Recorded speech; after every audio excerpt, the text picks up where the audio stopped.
What's that terrible noise?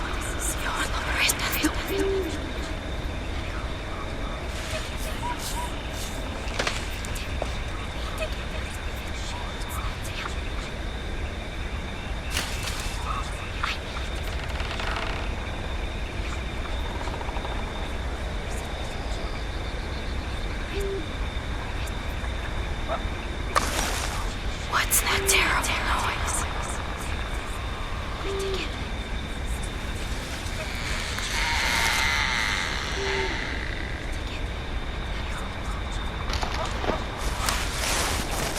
Must be a sick cat looking for his mom.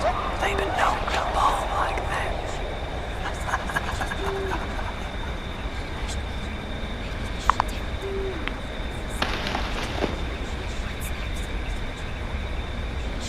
You should be ashamed of yourself, Eugene Hutton. Eugene Hutton.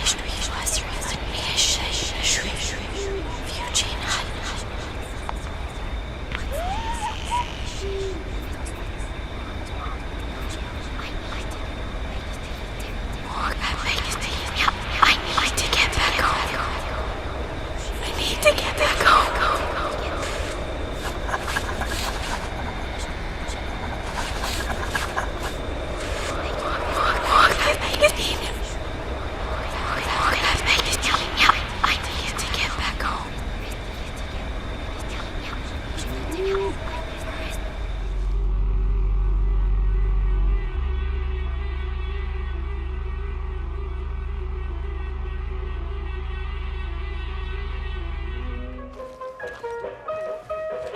Who's playing? Today, the Ghastly Serenade. Still got some seats? You're here for the show, right? Greetings and salutations, gentlefolk. This here's the story about a young couple from the village of Annesburg that was courting a few years after the Revolutionary War. Courting in the woods, as you know young people want to do. Stealing away all sneaky-like. Girl by the name of Ethel Boshared snuck out of the parlor one evening just as soon as her mother went out to hang clothes on the line from the washing. She met up on the road by her farm with a boy by the name of Eugene Hutton. Now, the Hutton boy was an athletic chap, liked boxing, fishing, and swinging Indian clubs. It's quite singular to the story that he didn't seem all that inclined to go to war in the preceding years leading up. Well, they walked in the woods for a while. Pretty soon they lost their bearings and no longer knew the north from the south, nor east from west neither. Then they heard a low moaning sound. What's that terrible noise? She said all a-trembling. Must be a sick calf looking for its mama. They've been known to bawl like that. Let me take a look, said Eugene. Well, old Eugene went and disappeared around a tree, came out the other side, and gave her a terrible fright. Boom!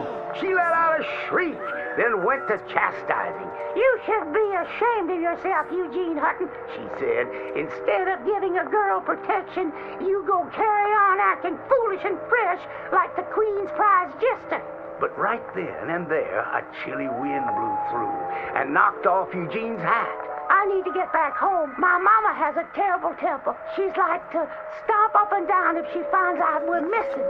She is a fair, stout woman, Eugene noted.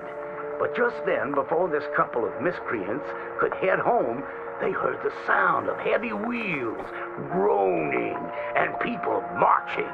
The cacophony grew closer and closer, and through the fog they could make out the shapes of ghost horses pulling spectral cannons, and dead soldiers marching as if their graves could no longer contain them, each wearing a vile red coat.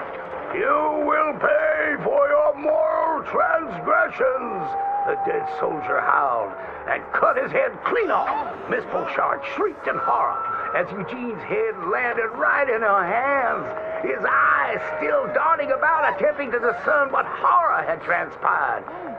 Little Miss Ethel Boshared ran as fast as she could, stumbling and getting caught on trees as she tore through the forests.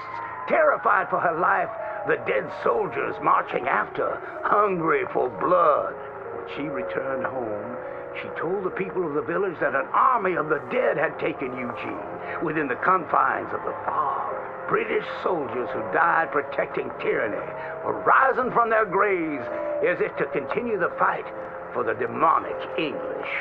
The townspeople erupted in fright and dismay until one daughter came forth and accused her of witchcraft. She raised the dead to murder that boy for his pursuit of unwanted advances, he said. So she too must perish.